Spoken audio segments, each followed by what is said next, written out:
ici. Mais je ne suis pas tout seul, hein. Je suis avec un de nos amis communs, avec Albert Frère. Bon anniversaire, Didier. Tu comprends, quand on est président de la République française, on a les moyens de se procurer les mobiles de tout le monde, hein. Voilà. Alors, ils ont essayé même de nous voler le 1er mai. Et ils ont essayé de nous le voler via le libéralisme social.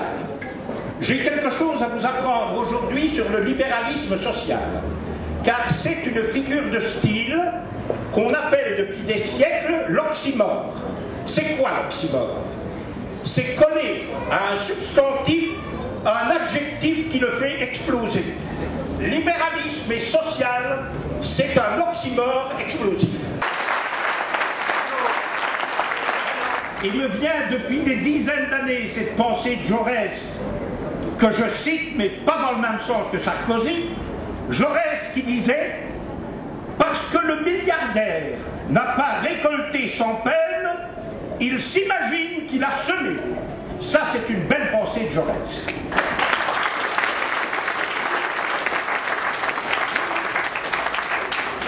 Le socialisme, il a un levier, c'est le budget.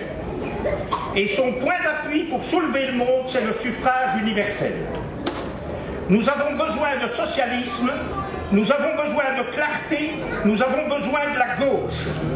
Et Alain, un grand philosophe du début du XXe siècle, disait déjà « Celui qui dit « il n'y a pas de gauche, il n'y a pas de droite », n'hésitez pas à le reconnaître, c'est toujours un homme de droite. »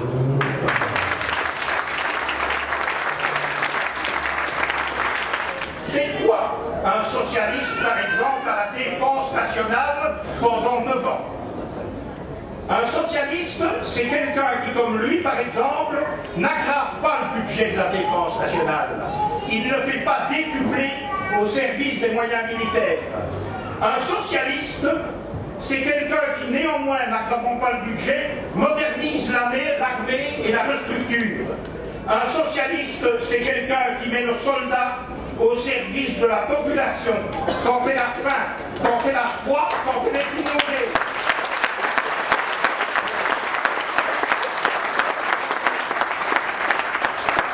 Et maintenant, depuis quelques jours, nous assistons à écouter France Inter, les acteurs menacés de piraterie.